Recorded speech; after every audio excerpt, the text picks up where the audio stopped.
Gaffer, a couple of days on from the Doncaster game, how's the mood around the training ground? Good, reflective. Obviously the players, they don't like being beaten. Nobody does. But the performance on the whole, listen, I'm not delusional. I know there's things wrong. I'm not trying to hide. The players from responsibility on myself or the coaching team, but it's difficult at the minute. But the players, they're showing plenty of courage, they're showing plenty of effort, but they've got to channel it better. They've got to make sure that in key moments in games we're making less mistakes. There wasn't an awful lot wrong in the first half. It wasn't the spectacle that you expect, but we're deeply disappointed to go 1-0 down just before half time, and then equally so concede just after half time. So the players are they're well knowledged in the responsibilities. Sometimes they're not getting it right, and it can be indicative of where we're at this moment in time. But the players haven't lost belief, they haven't lost the courage.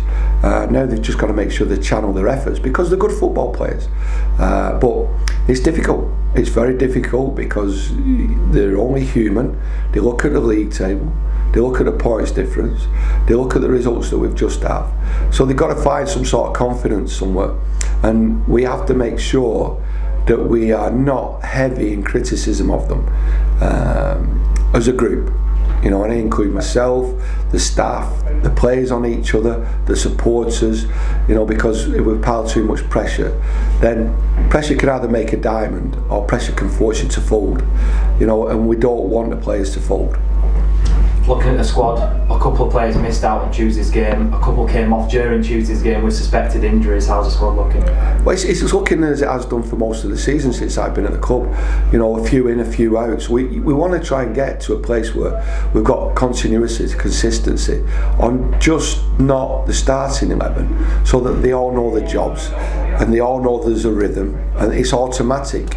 We're looking at the players having that autopilot response to each other when they're all over the pitch, but we're having to make too many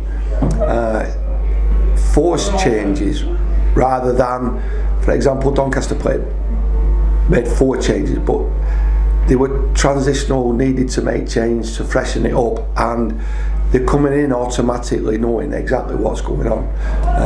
We're trying to catch players up, we're trying to rush players back from injury so that we can get them out on the pitch, because we want to try and make our opportunities stronger.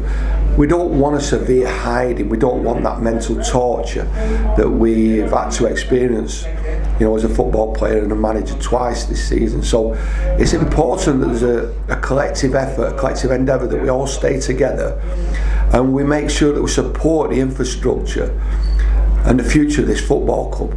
And it's no good attacking the team, it's no good attacking each other.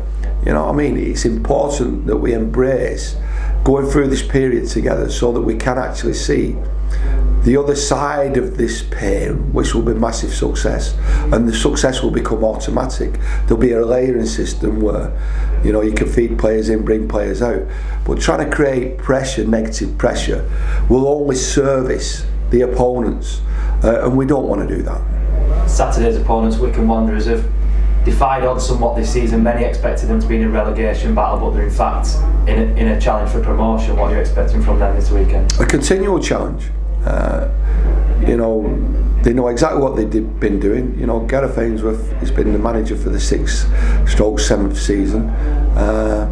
So I'm pleased for Gaz, but at the weekend, fierce competitors, we have to be. But I think there's a story there for everybody to admire, with what Wycombe have done. But we want to try and give ourselves the best opportunity in preparation to compete against Wycombe and then hopefully beat. Back in front of our own fans this weekend and a chance to make it back-to-back home victories. Is that something that yourself and the players are relishing? Always. You've got to have desire, determination, you've got to have pride, you've got to stick your shoulders back, stick on smile, and go out and embrace it. There should be no fear. Again, we're in a position where we have to be competitive, we want to be competitive, and we want to represent the feel-good factor for our supporters. The supporters, by the way, have been magnificent on the road, because they're enduring a lot of pain themselves, but they're smart. in the way that they support. You know, it was quite ironic, the cheers and the jeers that we got on Tuesday night in response to what was quite a silent Doncaster home crowd. But I thought they were magnificent, and they were magnificent at Coventry, and they've gone everywhere to support the team. And they've had a lot of failings, but they still turn up, and that is the true, genuine supporter. The ones who support, you know, and we are very, very lucky that we have a group of supporters who do want to, you know, support the identity of the football club as it moves through a transitional period. And it is a transitional period, there's no question about that.